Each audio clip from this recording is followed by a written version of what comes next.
नमस्कार, मैं हूं प्रशांत चुरहे। खतरनाक कोरोना के खिलाफ जंग जारी है, लेकिन हम सब की भी तो जिम्मेदारी है। और जिम्मेदारी, हम सब मिलकर कोरोना नियमों का पालन जरूर करें, और उसमें भी सबसे अहम ये मास्क लगाना ना भूलें। न्यूज 18 ने तो इसके लिए मुहिम भी शुरू की है, #मास्क पहनो इंडिया। ये मास्क हम तब तक ना उतारें जब तक ये तय ना कर लें कि हम लोगों से बिल्कुल अलग हैं, सुरक्षित हैं, जैसे इस वक्त हम अपने स्टूडियो में मौजूद हैं। क्योंकि कोरोना के खिलाफ इस लड़ाई में ये मास्क ही हमारा सबसे बड़ा हथियार है। और एक बड़ी खबर भी इस वक्त आ रही है। पश्चिम बंगाल के आसनसोल में डीजल से भरा हुआ एक टैंकर हादसे का शिकार हो गया है, जिसके बाद उसमें भीषण आग लग गई है। डीजल होने की वजह से आग तेजी से भड़की और उसने थोड़ी ही देर में पूरे टैंकर को अपनी चपेट में ले लिया। टैंकर से आग की ऊंची ऊंची लपटें उठने लगी। काले धुएं का गुबार पूरे इलाके में फैलता हुआ आसमान छूने लगा। सूचना के बाद फौरन फायर ब्रिगेड की टीम भी वहां पहुंची है और आग बुझाने की कोशिश की जा रही है। टैंकर पर हर तरफ से पानी की बौछार की जाने लगी है, लेकिन तेल की वजह से आग को बुझा पाना इतना भी आसान नहीं लग रहा। इस बीच वहां लोगों की भारी भीड़ भी दिखाई दी। इस हादसे में 3 लोगों की मौत की भी खबर है। पश्चिम बंगाल के आसनसोल की ये तस्वीरें आप देख रहे हैं। आसनसोल में जहां डीजल के टैंकर में भीषण आग लग गई है। हादसे के बाद इस आग की लपटों को दूर से ही लोगों ने देखा भी। काले धुएं का गुबार आसमान छूता दिखाई दिया। जानकारी मिलते ही फायर ब्रिगेड की गाड़ियां भी मौके पर पहुंची।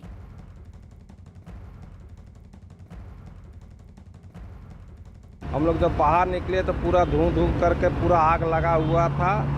2 गाड़ी आपस में टकरा गई थी। उसमें तो एक आदमी को पहले निकाला गया, उसको बाहर में रखा गया, वो थोड़ा जिंदा था। पुलिस निकाल करके बाहर जब रखी, उसी समय फिर ब्लास्ट हुआ तो पुलिस भी गाड़ी छोड़कर साइड हो गई, क्योंकि आग पूरा लगी हुई थी। इसके बाद में फिर उसको घींच करके किसी तरह से हॉस्पिटल भेजा गया। और एक भयानक हादसा हुआ है। हादसे के बाद टैंकर में आग लग गई है। 3 लोगों की इसमें मौत भी हो गई है। दमकल विभाग की टीम मौके पर पहुंची और आग पर काबू पाने की कोशिश की गई। कोशिश यही थी कि ये आग और ज्यादा तेजी से ना फैले। डीजल का ये टैंकर था और हादसे के बाद उसमें भीषण आग लग गई। एक गाड़ी जलकर पूरी तरह खाक हो गई। और ये तस्वीर आप देख रहे हैं पश्चिम बंगाल के आसनसोल की, जहां पर दुर्घटना के बाद भीषण आग उस टैंकर में लग गई। आशिका सिंह हमारी सहयोगी फोनलाइन पर मौजूद हैं। आशिका, क्या ताजा अपडेट? देखिए, ये घटना तब हुई जब आसनसोल के कल्ला मोड़ पर 2 मछली विक्रेता खड़े थे, जिनको बचाने के लिए ट्रक चालक ने जोर से ट्रक को दूसरी तरफ ले गया और तभी ऑपोजिट लेन में ब्रेक लगाने के बाद भी ट्रक घुस गया और ये टैंकर जो है उससे आवाज इतनी जोर से हुई कि वहां पर लोग जुट गए और मिनटों में दोनों ही गाड़ियां जो है वो आग की चपेट में आ गई। घटनास्थल पर पुलिस पहुंची, फायर ब्रिगेड पहुंचा, लेकिन 3 लोगों की मौत हो चुकी है इस हादसे में। प्रशांत, क्या वजह पता चल पाई है? देखिए, वजह जैसा कि मैंने अभी आपको बताया कि ये ट्रक जो है तेज गति में आ रहा था। वहां पर रास्ते में 2 मछली विक्रेता खड़े थे, जिनको बचाने के चक्कर में ट्रक चालक ने ट्रक को दूसरी दिशा में मोड़ा और तभी जोर से वहां पर ब्रेक लगाई और टैंकर जो कि दूसरे लेन में खड़ी थी उससे जाकर के ये ट्रक टकरा गया, जिस हादसे के कारण तुरंत दोनों ही गाड़ियों में बिल्कुल आग लग गई। मिनटों के भीतर 3 लोग जो है वो झुलस गए। 3 लोगों की इस हादसे में मौत भी हुई है, लेकिन दिल दहला देने वाला यह हादसा हुआ है। पश्चिम बंगाल के आसनसोल की ये तस्वीर आप देख रहे हैं। 2 तस्वीरें। हादसे के बाद डीजल से भरे टैंकर में भीषण आग लग गई। देखते ही देखते इस आग ने पूरे टैंकर को, गाड़ी को अपनी चपेट में ले लिया, लेकिन हादसे में 3 लोगों की जान चली गई। फायर ब्रिगेड की गाड़ियां भी मौके पर पहुंची, आग पर काबू पाने की कोशिश की गई, लेकिन तब तक एक गाड़ी पूरी तरह राख हो चुकी थी। पश्चिम बंगाल के आसनसोल में यह भयानक सड़क हादसा हुआ है। आशिका सिंह हमारी सहयोगी लगातार हमारे साथ बनी हुई हैं। आशिका, किस तरह की आगे कार्रवाई? देखिए, फिलहाल पुलिस की तरफ से ये जानकारी दी गई है कि 3 लोगों की मौत हुई है। अब तीनों के शव को जो है पोस्टमार्टम के लिए भेजा गया है। छानबीन की जा रही है, क्या कारण रहा है जिसके वजह से ये एक्सीडेंट हुआ है। हालांकि प्राथमिक तौर पर, जैसा कि मैंने आपको बताया, कि ट्रक चालक जो है वो 2 लोगों को बचाने के चक्कर में दूसरी तरफ उसने गाड़ी को मोड़ा जब ये हादसा हुआ, और ये टैंकर जिससे जाकर के टकराया। मिनटों के भीतर बहुत तेज आवाज के साथ ही आग लगी। वहाँ पर स्थानीय लोग भी इकट्ठा हुए। अब हालांकि आग तो बुझ चुकी है, लेकिन 3 लोगों की मौत की पुष्टि की जा चुकी है। ये बेहद दिल दहला देने वाला हादसा पश्चिम बंगाल के आसनसोल में, और इसमें अब 4 लोगों ने अपनी जान गंवा दी है इस हादसे में। टैंकर हादसे के बाद पूरी तरह से आग की लपटों में घिर गया और 4 लोगों की जान इसमें चली गई।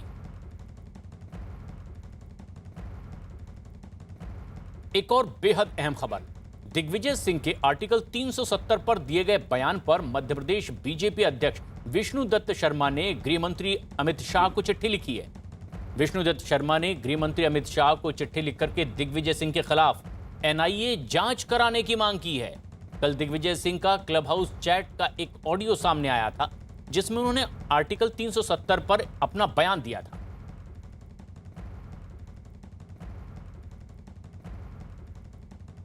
दिग्विजय सिंह का वो बयान अब उन्हें कटघरे में खड़ा कर रहा है और कई विपक्षी दल इन पर सवाल भी खड़े कर रहे हैं। लेकिन अब सबसे अहम घटनाक्रम, मध्य प्रदेश बीजेपी अध्यक्ष ने देश के गृह मंत्री अमित शाह को पत्र लिखा है और दिग्विजय सिंह के खिलाफ एनआईए जांच करवाने की मांग अपने उस पत्र में की है। हमारे सहयोगी नीरज इस वक्त हमसे सीधे जुड़ रहे हैं। नीरज, चिट्ठी पर अब किस तरह की हलचल दिल्ली में आप देख पा रहे हैं? देखिए, उनकी चिट्ठी पर क्या गृह मंत्री कोई जांच का आदेश देते हैं कि नहीं, इस बारे में फैसला तो गृह मंत्रालय करेगा। लेकिन विष्णुदत्त शर्मा को राज्य की सियासत में एक मौका मिल गया है दिग्विजय सिंह और कांग्रेस पार्टी के खिलाफ हमला बोलने का। राजनीतिक तौर पे तूल देने की कोशिश की जा रही है इस पूरे मामले को। लेकिन दिग्विजय सिंह ने खुद अपने बयान पे सफाई दी है और कांग्रेस पार्टी ने भी कहा है कि पार्टी का पक्ष वो है जो कि कांग्रेस वर्किंग कमेटी ने प्रस्ताव पारित किया था, जिसमें सरकार के धारा 370 हटाने के फैसले की आलोचना तो की गई थी, उससे गलत बताया गया था, लेकिन कभी भी रीस्टोर करने की मांग कांग्रेस पार्टी की तरफ से आधिकारिक तौर पे नहीं की गई थी। अब देखना होगा कि विष्णुदत्त शर्मा ने जो पत्र लिखा है उस पर कांग्रेस की तरफ से क्या जवाब आता है, कांग्रेस किस तरह से इसका राजनीतिक तौर पे जवाब देती है। लेकिन गृह मंत्रालय या गृह मंत्री क्या करेंगे, ये फैसला उनके विवेक पर निर्भर करता है। मध्य प्रदेश बीजेपी अध्यक्ष की ये चिट्ठी है। भोपाल से मनोज शर्मा हमारे सहयोगी फोन लाइन पर इस वक्त सीधे जुड़ रहे हैं। मनोज, बीजेपी अध्यक्ष की इस चिट्ठी के बाद मध्य प्रदेश में अब किस तरह की हलचल देखी जा रही है? एक बात एकदम साफ हो गई है कि बीजेपी कोई मौका नहीं छोड़ना चाहती है। जिस तरह से दिग्विजय सिंह का बयान आया और दिग्विजय सिंह का बयान आने के बाद मुख्यमंत्री शिवराज सिंह चौहान ने कहा कि क्या दिग्विजय सिंह चाहते हैं कि धारा 370 फिर से बहाली हो। उसके बाद विश्वास सारंग सरकार के कैबिनेट मंत्री ने कहा कि दिग्विजय सिंह के ऊपर देशद्रोह का मामला कायम होना चाहिए। प्रदेश अध्यक्ष वी.डी. शर्मा कह रहे हैं कि बकायदा चिट्ठी लिख रहे हैं, केंद्रीय गृह मंत्री को चिट्ठी लिखी है और साथ में वो चाह रहे हैं कि दिग्विजय सिंह की गतिविधियों की जांच एनआईए के द्वारा कराई जाए। बकायदा जो चिट्ठी का जो विषय लिखा हुआ उसमें लिखा है कि उनकी गतिविधियों की जांच एनआईए से कराई जाए। तो एनआईए जो एजेंसी है वो किस तरह की गतिविधियों की जांच करती है? एनआईए का जो बनाई गई है वो सिर्फ आतंकवादी विरोधी गतिविधियों की जांच करने के लिए ही बनाई गई। तो इसका मतलब है कि सीधे तौर पर ये कहा जा रहा है कि दिग्विजय सिंह की जो भी उन्होंने बयान दिया या जो भी उनके इसके पहले के बयान थे, तो वी.डी. शर्मा तो सीधे तौर पर ये कह रहे हैं कि जो आतंकवाद विरोधी गतिविधियां हो सकती हैं उनकी जांच कराई जाए। जी, दिग्विजय सिंह के इस बयान पर अब केंद्रीय मंत्री अनुराग ठाकुर ने भी जवाब दिया है। कांग्रेस का चेहरा एक बार फिर बेनकाब हुआ है। कांग्रेस की नीति, कांग्रेस को लेकर नीयत कैसी थी वो भी सामने आई है। और इतने वर्षों तक जो कश्मीर में हजारों लोगों की जानें गई, सुरक्षा बल हो, कश्मीर के नागरिक हो, भारत के अन्य नागरिक भी हों, ये कांग्रेस की उन नीतियों के कारण हुए जिसने कश्मीर और बाकी देश के बीच में खाई बनाकर रखने का प्रयास किया। मोदी सरकार ने आकर अनुच्छेद 370-35 से मुक्ति दिलाई थी। कश्मीर में जो आतंकवादी घटनाएं थी वो भी कम हुई। दिग्विजय सिंह के बयान पर कांग्रेस नेता तारिक अनवर ने भी अपनी बात सामने रखी है। 370 के हटाने का जो फैसला लिया था और जिस ढंग से जो प्रक्रिया अपनाई थी उसका विरोध कांग्रेस ने पार्लियामेंट में भी किया, बाहर भी किया था।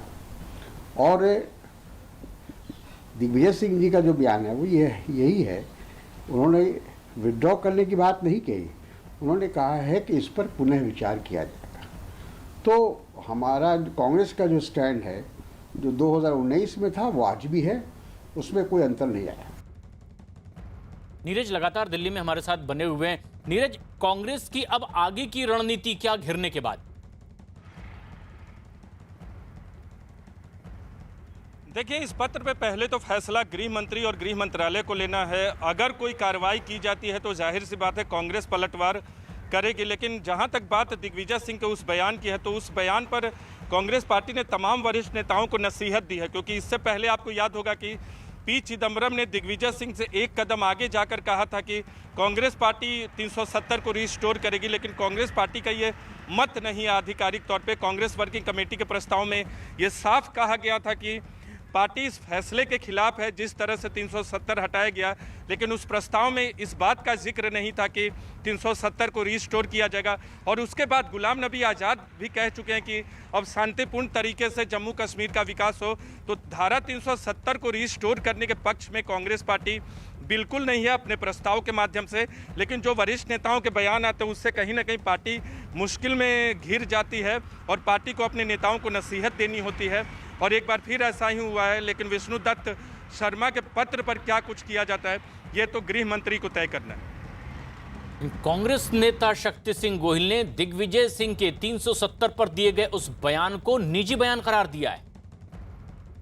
एक बयान को भारतीय जनता पार्टी में एक गैंग है जो बात को तोड़ मरोड़ के किसी को यहाँ से उठाया, किसी को यहाँ से उठाया करके कोई बहुत बड़ा हमने काम कर लिया है, ऐसी बात करके चिल्ला चिल्ला के टीवी की चैनलों पे बोलते हैं। देखिए, जम्मू कश्मीर हमारा अहम हिस्सा है। पाकिस्तान तो पहले भी आज़ादी के वक्त चाहता था। वो हमारे नेता उस वक्त के थे कि उन्होंने जम्मू और कश्मीर को हमारा हिस्सा बना के रखा। और 370 पे अगर किसी का कोई ओपिनियन जरूर हो सकता है। 370 पर दिग्विजय सिंह के बयान के बाद बीजेपी नेता शाहनवाज हुसैन ने भी उन्हें जवाब दिया। कभी भी न 370 लौटेगा न कांग्रेस लौटेगी। 370 का लौटना असंभव है, नामुमकिन है। और कांग्रेस का भी सत्ता में लौटना असंभव और नामुमकिन है। इसलिए कांग्रेस ही कुछ भी वादा कर ले। क्या कह रहे हैं कांग्रेस के लोग? ये पाकिस्तानी न्यूज चैनल से कैसा प्यार हो गया है। हिंदुस्तान में अलग भाषा और पाकिस्तानियों से जबान में सिंपैथी चाहते हैं पाकिस्तान के लोगों का। दिग्विजय सिंह के बयान पर केंद्रीय संस्कृति मंत्री प्रहलाद पटेल ने भी जवाब दिया है। कई बार बहुत तकलीफ होती है। वो मध्य प्रदेश के मुख्यमंत्री रहे हैं, कांग्रेस के नेता हैं। संदेह ये होता है कि ये राजनीति नहीं है, ये षड्यंत्र है। और मैं ये मानता हूँ कि हमारी कही हुई किसी बात से हमारे दुश्मन देश को अगर फायदा होता है, इससे बड़ा कोई दुर्भाग्य नहीं हो सकता है। कारण दिग्विजय सिंह जी बताएंगे, उनकी पार्टी के लोग बताएंगे। धारा 370 का जहाँ तक सवाल है, धारा 370 हटना इस देश के लिए शुभ संकेत है। मनोज, भोपाल में और मध्य प्रदेश में दिग्विजय सिंह के इस बयान के बाद, बीजेपी के हमले के बाद किस तरह की आज और हलचल की उम्मीद? जहां तक कांग्रेस की बात है तो कांग्रेस ने कल अपनी तरफ से, कांग्रेस के प्रवक्ता ने सफाई दी थी कि दिग्विजय सिंह के कहने का मतलब वो बिल्कुल नहीं था जो बीजेपी की तरफ से कहा जा रहा है। उन्होंने कभी धारा 370 हटाने की बात नहीं कही थी। दिग्विजय सिंह ने कहा था कि मामले को रीलुक करेंगे, मतलब पुनर्विचार करेंगे। लेकिन जब एक धारा जो हटाई गई है, अगर धारा 370 हटाई गई है तो पुनर्विचार क्या होगा? जाहिर तौर पर पुनर्विचार में जो उसमें जो इशारा मिल रहा है वो तो ये है कि धारा 370 दोबारा लगाई जा सकती है। और जो एक दूसरी बात जो दिग्विजय सिंह ने कही थी कि कश्मीर, जम्मू कश्मीर को जो एक अलग राज्य का दर्जा था, स्टेटहुड का जो है, उसको दोबारा उस पर विचार करने की बात कही थी। तो अब जो अगर हम वीटी शर्मा जो मध्य प्रदेश के बीजेपी के अध्यक्ष तो हैं, साथ ही साथ सांसद भी हैं, और अगर उनके पत्र की हम भाषा देखें तो उन्होंने आखिरी में जो गृह मंत्री से गुजारिश की है, मैं एक बार आपको पढ़ के सुनाऊंगा कि उन्होंने आखिरी में लिखा है वीटी शर्मा ने कि महोदय, मुझे लगता है कि दिग्विजय सिंह जैसे लोगों के दुस्साहस का पानी अब सिर के ऊपर हो चुका है और उनके भारत के विरोध में काम करने वाले ऐसे व्यक्ति की जांच, इस बात पर ध्यान दीजिए आप कि भारत के विरोध में काम करने वाले ऐसे व्यक्ति की जांच एनआईए सहित अन्य सक्षम एजेंसियों से कराई जानी चाहिए, जिससे अन्य भारत विरोधी ताकतें भी सिर उठाने की हिम्मत न करें। मतलब वो सीधे तौर पर एनआईए से दिग्विजय सिंह की जांच कराने की बात कह रहे हैं, जिसपे जाहिर तौर पर अब कांग्रेस की तरफ से कुछ ना कुछ आगे, मतलब हम उम्मीद करते हैं कि कांग्रेस इस बात का जवाब जरूर देगी। जी, धारा 370 पर दिग्विजय सिंह के इस बयान के बाद शिवसेना ने भी अपनी पोजीशन क्लियर की। दिग्विजय सिंह हर बार कुछ ना कुछ ऐसे बयान देके पब्लिसिटी करना चाहते हैं, लेकिन पहले तो मैं ये बताना चाहता हूँ कि कांग्रेस की सरकार तो आने की कोई चांसेस है ही नहीं, तो ये सब उनके सपनों में रहेगा। और 370 कलम जो रद्द किया हुआ है उसको शिवसेना ने पहले से ही सपोर्ट किया हुआ है, और शिवसेना की वंदनीय हिंदू हृदय सम्राट शिवसेना प्रमुख जी के पहले से ही ये मांग थी। तो ऐसे बयान देके सिर्फ पब्लिसिटी के लिए दिग्विजय सिंह ये सब करते हैं। गोवा के मुख्यमंत्री प्रमोद सावंत ने भी ट्वीट किया है। सावंत ने लिखा, कांग्रेस के सत्ता में आने के बाद आर्टिकल 370 को हटाने पर फिर से विचार करने का दिग्विजय सिंह का बयान भड़काने वाला है और देश विरोधी भी है। उनका बयान देश विरोधी ताकतों और पाकिस्तान से जुड़ा हुआ है। इस बयान की कड़ी निंदा करता हूं। नीरज हमारे सहयोगी दिल्ली में मौजूद। नीरज, अब जब इतने घिरती नजर आ रही हो पार्टी विपक्षियों के द्वारा, क्या आज और स्थिति बेहतर करने की कोशिश होगी? प्रशांत, कांग्रेस की तरफ से तो आधिकारिक बयान आ चुका है दिग्विजय सिंह के बयान पे, और कांग्रेस की राय वही है जो कि कांग्रेस वर्किंग कमेटी के प्रस्ताव में जो 2019 में पारित किया गया था अगस्त के महीने में, वही राय पार्टी की है और पार्टी की तरफ से तमाम नेताओं को नसीहत भी दे दी गई है। लेकिन बीजेपी जो कि विपक्षी है पार्टी है कांग्रेस की, उनके नेताओं को एक मौका मिल जाता है, खासकर जब इस तरह के बयान हो, पाकिस्तान का मसला हो, धारा 370 का मसला हो, कश्मीर का मसला हो, और ऐसे बयान कांग्रेस पार्टी के वरिष्ठ नेताओं की तरफ से आता है तो सवाल पूछा जाता है। आपको याद होगा कि चिदम्बरम ने जब बयान दिया था तब बीजेपी अध्यक्ष और गृह मंत्री अमित शाह ने भी सवाल किया था कांग्रेस पार्टी से कि उन्हें जवाब देना चाहिए, क्योंकि पी चिदम्बरम पूर्व गृह मंत्री भी हैं और पार्टी के वरिष्ठ नेता हैं और उनका बयान जो है बहुत मायने रखता है। तब पूछा गया था सवाल, उस वक्त भी कांग्रेस पार्टी ने दोहराया था कि पार्टी की राय वही है जो कि कांग्रेस वर्किंग कमेटी के प्रस्ताव में है।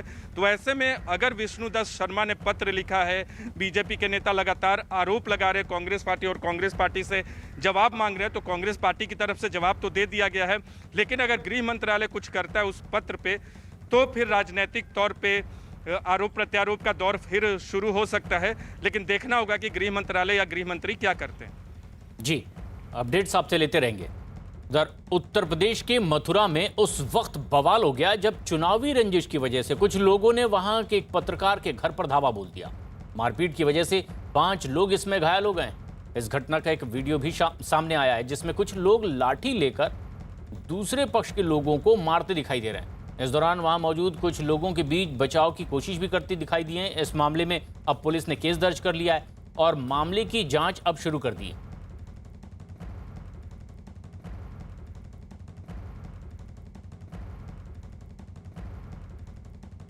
मेरे गांव के ही पूर्व प्रधान और वर्तमान प्रधान जो मीनू सारस्वत हैं, उनके पति जो पूर्व प्रधान के छोटे भाई हैं, उनके बेटे द्वारा गाली गलौज और हमसे मारपीट करने की कोशिश की गई। तो इस पर हमने पुलिस को सूचना दी तो पुलिस मौके पर पहुंची थी और मामले को शांत करा दिया था।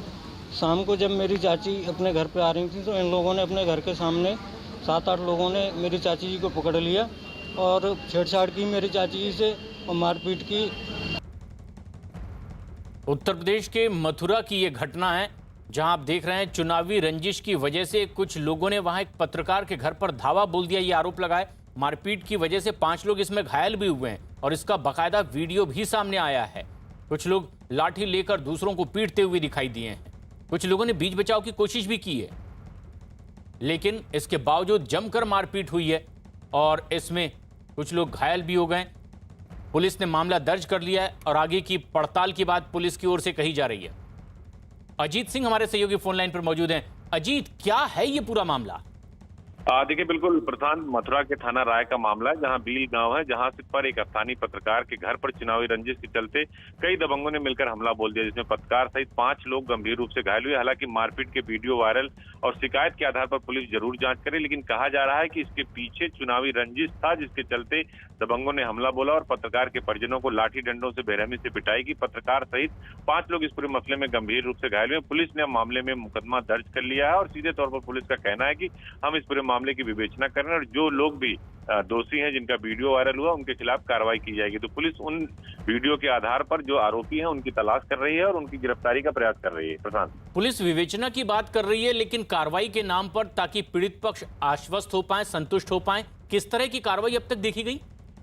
देखिए, बिल्कुल जो स्थानीय लोग हैं, जो पत्रकार के परिवार हैं, उनसे पुलिस ने बातचीत की। उन्होंने नामजद तहरीर दी है थाने में, उसके मुताबिक मुकदमा दर्ज किया जा रहा है और जो दबंग है, कहा जा रहा है कि वो काफी पहुंच और रसूख वाले हैं, जिसकी वजह से कार्रवाई नहीं हो पा रही थी। लेकिन अब जो पुलिस के अधिकारी हैं, उनका साफ तौर पर कहना है कि अब FIR के आधार पर हम गिरफ्तारी करेंगे और उनके खिलाफ कार्रवाई की जाएगी। और ये बेहद अहम घटना है। पुलिस ने हालांकि मामला दर्ज कर लिया है इसमें और बहुत जल्द कार्रवाई की बात कही जा रही है। उत्तर प्रदेश के मथुरा में ये घटना हुई है। बताया गया कि चुनावी रंजिश की वजह से एक पत्रकार के घर लोगों ने धावा बोल दिया, 5 लोग इसमें घायल हुए। वीडियो भी इसका सामने आया है। लाठी लेकर दूसरे पक्ष के लोगों को लगातार पीटते हुए कुछ लोग वीडियो में दिखाई दिए हैं और मारपीट में कई लोग घायल भी हुए हैं। पुलिस ने इस पूरी घटना में केस दर्ज कर लिया है, जांच पड़ताल की बात कर रही है, बहुत जल्द कार्रवाई की भी बात कही जा रही है। लेकिन ये वीडियो सामने आने के बाद एक बार फिर पुलिस पर दबाव कि वो बहुत जल्द इस वीडियो के आधार पर कार्रवाई करे। उधर मुंबई के कुर्ला से एक वीडियो सामने आया है, जिसमें एक कॉन्ट्रैक्टर को बीच सड़क पर बिठाकर उस पर कचरा डाला गया है। यह वीडियो कल का है, जहां पर सड़क पर कचरा और पानी जमा हो गया था।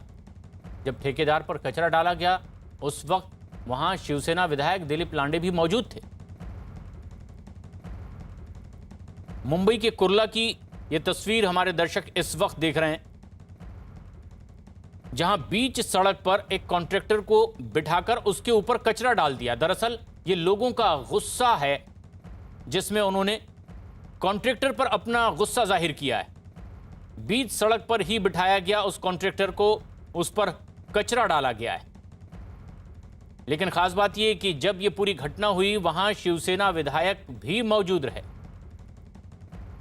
लगातार बारिश के बाद कई जगह जल जमाव की स्थिति दिल्ली के कई इलाकों में देखी जा रही है और ऐसे में स्थानीय लोगों का गुस्सा इस बात को लेकर भी कि कॉन्ट्रैक्टर की लापरवाही की वजह से ऐसी नौबत मुंबई के लोगों के लिए।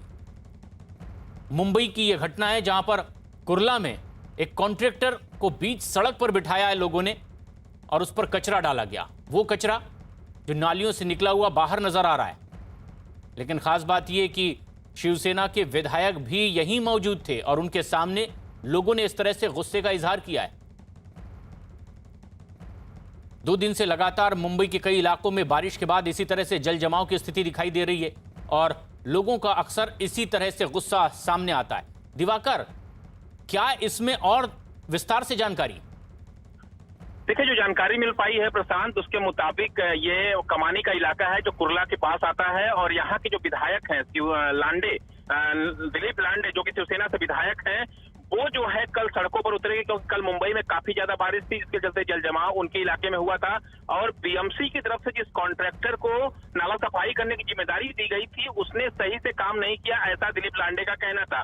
जिसके बाद दिलीप लांडे ने कॉन्ट्रैक्टर को बुलाया और जहां पर शिवसेना के कार्यकर्ता जो है वो नाला की सफाई कर रहे थे, वहां पर उनको बिठाया उस कचरे में और उसके बाद उनको उसी कचरे से नहलाया जो नाले से निकल रहा था। लेकिन सबसे अहम बात, सबसे बड़ा सवाल ये है प्रशांत की BMC में शिवसेना की ही सत्ता है और शिवसेना की सत्ता के साथ साथ जिन कॉन्ट्रैक्टर को कॉन्ट्रैक्ट दिया जाता है, वो देने का काम BMC की करता है। और तो ऐसे में सवाल सबसे बड़ा ये है कि क्या दिलीप लांडे जो है अपने ही सरकार जो बीएमसी में सरकार है उससे सवाल करेंगे कि आखिर ऐसे कॉन्ट्रैक्टर को कॉन्ट्रैक्ट क्यों दिया जाता है जो काम नहीं करता है, क्यों नाला की सफाई नहीं होती, इसकी उसका मुआयना क्यों नहीं किया जाता है। तो तमाम सवाल हैं जो शिवसेना के ऊपर भी खड़े होते हैं। लेकिन जिस तरह से ये विधायक दिलीप लांडे ने किया है, साफ तौर पर देखने वाली बात ये होगी कि बीएमसी इस पर क्या पक्ष रखती है, अपना क्या रुख अपनाती है।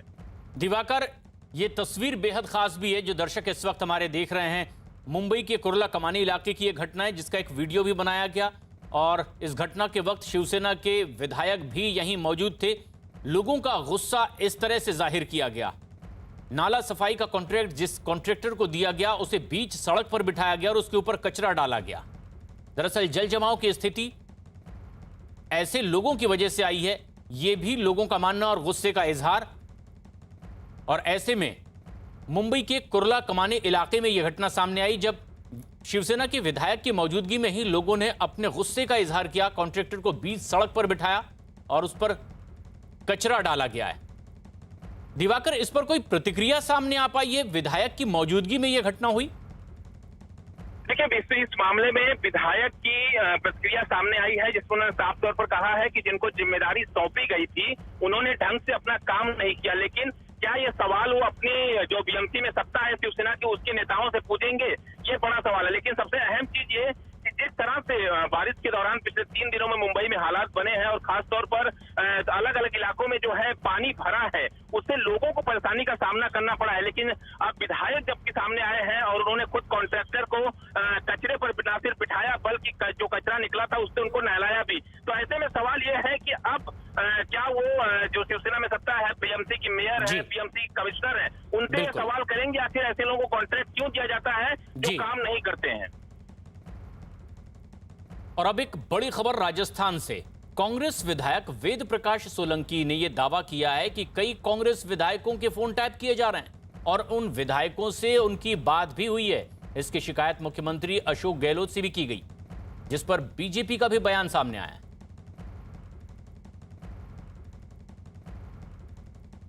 हमारे साथ में वेद प्रकाश सोलंकी है, कांग्रेस विधायक। वेद प्रकाश जी, ये जो शिकायतें आ रही है विधायकों से, क्या उनके फ़ोन टेप किए जा रहे हैं? देखिए, मेरा फ़ोन टेप होने की मुझे अभी तक जानकारी नहीं है। कई लोगों ने कहा है, ज़रूर विधायकों ने, कि हमारे फ़ोन टेप हो रहे हैं। कई विधायकों ने कहा भी है। अब उनके पास में कौन सा ऐप है जिसे पता लग रहा है कि हमारे फ़ोन टेप हो रहे हैं? उन्होंने मेरा फ़ोन भी चेक किया, बोल नहीं आपका तो नहीं हो रहा। तो कौन सा फ़ोन का ऐप है जिसे पता लगता है कि भाई उनका फ़ोन टेप हो रहा है? कई लोगों ने कहा भी है इस बात की जानकारी, फ़ोन टेपिंग तो नहीं, लेकिन अधिकारियों की बात ज़रूर मुख्यमंत्री तक पहुंचाई है कि हमारे अधिकारी ऐसे कह रहे हैं कि ऊपर से अधिकारियों द्वारा ऐसा मैसेज है कि ऐसा हो सकता है, उनकी जांच हो सकती है या ईसीडी पकड़ सकती है, ऐसा कुछ भय दिखाया गया। विधायकों को डराया जा रहा है एक तरह से कि जानकारियों के अधिकारियों के मार्फत कोई चीज़ बात चली है या अधिकारियों को डराया दिया गया है, जिससे विधायकों को कहा है अधिकारियों ने, नीचे खुद के स्तर के तहसीलदार एसडीएम ने, कि ऐसा कहा गया है इसलिए मेरे को यहाँ पे नौकरी करने में दिक्कत आएगी। ऐसा कुछ विधायकों ने कहा है और ये विधायकों ने एक दो ने मुख्यमंत्री तक जानकारी में ये चीज़ें लेके भी आए हैं। भवानी सिंह हमारे सहयोगी इस वक्त हमसे सीधे जुड़ रहे हैं, नीरज दिल्ली में मौजूद हैं। भवानी, लेकिन अब आगे किस तरह की कार्रवाई की उम्मीद? देखिए, इस पूरे मसले में बड़ा पेच फंसा हुआ है क्योंकि अब वापस वही 10 महीने पहले फोन टेपिंग के आरोप लगे थे अशोक गहलोत सरकार पर। तब भी सचिन पायलट कैंप की ओर से कहा गया था, जब बगावत की थी, कि उनके फोन टेप किए जा रहे हैं। फिर उसके बाद में बीजेपी ने आरोप लगाया था और यूनियन मिनिस्टर गजेंद्र सिंह शेखावत ने तो दिल्ली के अंदर भी केस दर्ज करा रखा, जो ऑडियो टेप वायरल हुआ उसको लेकर। अब ये टैपिंग की बात फिर आने से अब ये फिर बवाल खड़ा हो गया, और क्योंकि पूरा मसला है अटका हुआ। सचिन पायलट दिल्ली के अंदर है, वो इंतजार कर रहे हैं प्रियंका गांधी से कि उसका मिलकर सोल्यूशन हो और जो उनकी मांगे हैं कैबिनेट विस्तार की तो वो पूरी की जाए। तो जब तक पूरा ये मसला नहीं सुलझता, अब ये आगे और बढ़ता जाएगा। कुछ विधायक और सामने आ सकते हैं जो अभी तक सामने नहीं आए, तो अशोक गहलोत के सामने ये मुश्किलें बढ़ सकती है अगर ये बात नहीं सुलझाए। जी, वहीं इस मुद्दे पर राजस्थान के बीजेपी अध्यक्ष सतीश पूनिया ने ट्वीट किया है। उन्होंने अपने ट्वीट में लिखा है, आज फिर से कांग्रेस के एक विधायक कह रहे हैं, कई विधायक कहते हैं कि उनके फोन टैप हो रहे हैं, जासूसी हो रही है। कांग्रेस बताए कि ये विधायक कौन है। सोजा बेटा गब्बर आ जाएगा की तर्ज पर कांग्रेस अपने ही विधायकों को डरा रही है। कांग्रेस बताए कि गब्बर कब आएगा। फोन टैपिंग होती है तो मुझे लगता है कि एक अघोषित किस्म का आपातकाल प्रदेश में लगा दिखता है कि हर तरफ सेंसरशिप दिखती है, शंका दिखती है।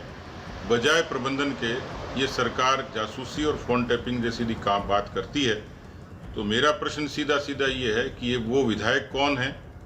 सरकार को चाहिए कि उनको उजागर करे और किसी भी लोकतांत्रिक प्रदेश में यदि इस तरीके की कवायद होती है तो उसके दोषी सीधे सीधे मुख्यमंत्री और गृह मंत्री होते हैं। उनको आज नहीं तो कल जनता की अदालत में जवाब देना पड़ेगा। नीरज हमारे सहयोगी हमसे सीधे जोड़ रहे हैं, दिल्ली में मौजूद हैं। नीरज, कांग्रेस कैसे निपटाएगी ये मसला?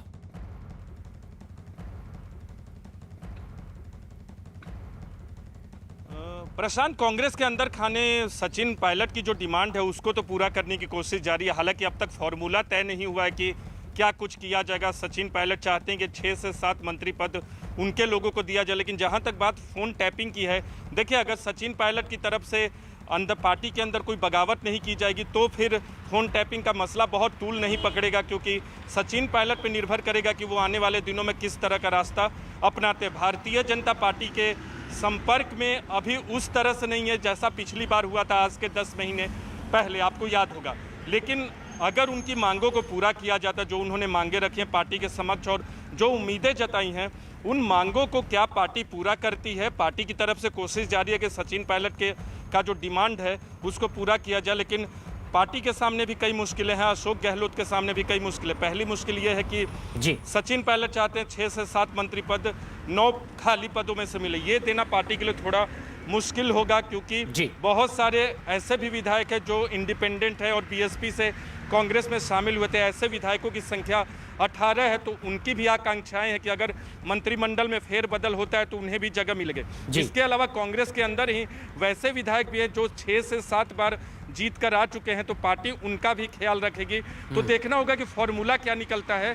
इसी फॉर्मूले की तलाश अब कांग्रेस को भी होगी, लेकिन विपक्षी उन पर हमलावर है। भवानी, लेकिन ये कांग्रेस के विधायक किस पर और क्यों लगा रहे हैं आरोप? देखिए, जो वेद प्रकाश सोलंकी है वो सचिन, जिन्होंने आरोप लगाया वो सचिन पायलट के समर्थक विधायक माने जाते हैं।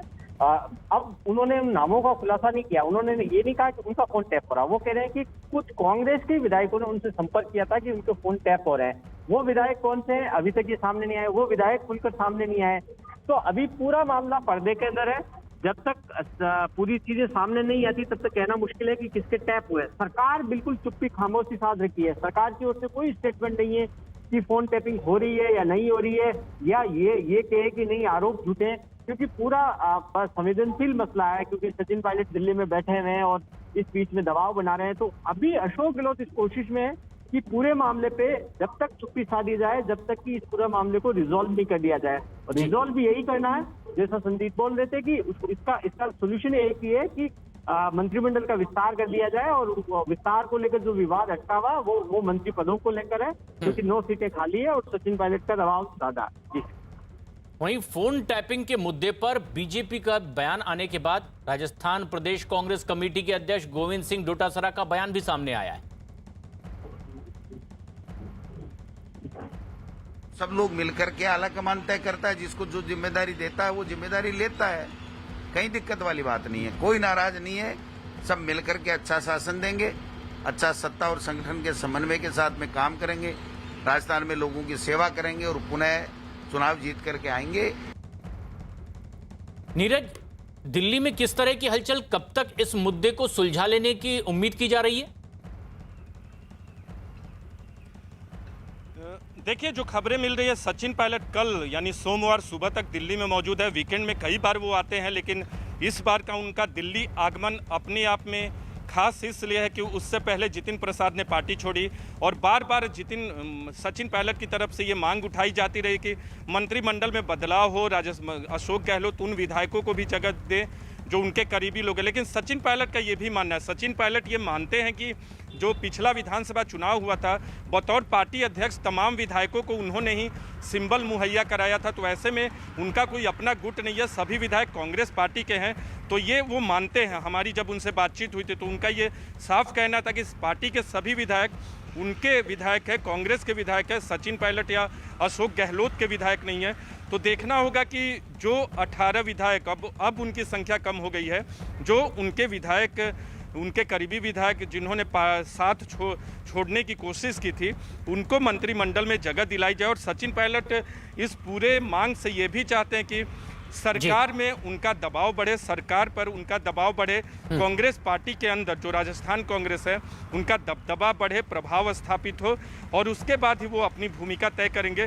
पार्टी इस कोशिश में है कि फॉर्मूला निकाला जाए। कब तक होगा, तुरंत होगा या कुछ वक्त लग सकता है, इस महीने होगा या अगले महीने, इसका इंतजार कांग्रेस पार्टी के तमाम नेता भी कर रहे होंगे। लेकिन राजस्थान कांग्रेस ने जारी हलचल ने अब बीजेपी को भी मौका दिया। बीजेपी के दूसरे नेताओं का भी बयान अब इस पर सामने आया।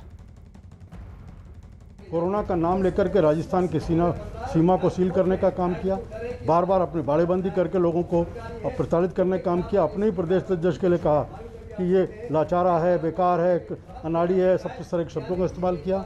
और अब एक बार फिर जो अनडेमोक्रेटिक तरीके से सोचता है, मैं कहता हूँ बिलो द बेल्ट वार करने की बात होती है। तो अब तक तो हम कहते थे, अब उन्होंने इस बात को सिद्ध किया। कांग्रेस के उनकी स्वयं की पार्टी के विधायक करें कि हमारे टेलीफोन्स को टेप किया जा रहा है और हमारे ऊपर सरकार के द्वारा नज़र की जा रही है।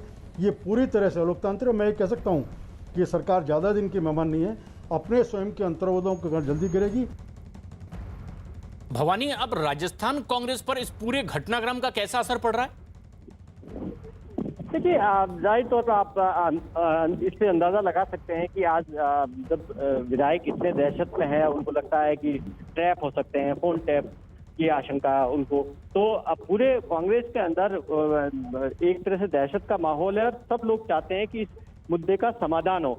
और जो सचिन पायलट मांग कर रहे हैं, वो आप मान के चलिए कि केवल सचिन पायलट गुट की नहीं, अशोक गहलोत गुट के जो विधायक है वो भी चाहते हैं कि मंत्रिमंडल का विस्तार, पॉलिटिकल अपॉइंटमेंट हो, क्योंकि 2.5 साल बचे, अगर वो भी तो चाहते हैं उनको जगह मिले। इसलिए अशोक गहलोत पर दबाव सचिन पायलट का जितना है, उतना ही दबाव अपने गुट के नेताओं, विधायकों का है कि मंत्रिमंडल का विस्तार किया जाए, राजनीतिक नियुक्तियां दी जाए, कॉर्पोरेशन बोर्ड के अंदर की जाए। सिर्फ मसला मंत्रिमंडल विस्तार का नहीं है, क्योंकि मंत्रिमंडल विस्तार में तो बहुत कम नेता आएंगे, लेकिन उसके बाद में पॉलिटिकल अपॉइंटमेंट होने हैं, बिल्कुल उसमें ज्यादा नेताओं को जगह दी जा सकती है। और उसमें भी गहलोत और पायलट के बीच में इस बात को लेकर जंग है कि किसके लोग ज्यादा आएंगे। लेकिन कैसे ये रास्ता निकलेगा, इस पर तमाम लोगों की नजर है, कांग्रेस की भी। लगातार आपसे अपडेट्स भी लेते रहेंगे, कैसे निकलता है इसका हल। इसके अलावा भी कुछ और अहम खबरें न्यूज़ 18 इंडिया पर एक छोटे से ब्रेक के बाद।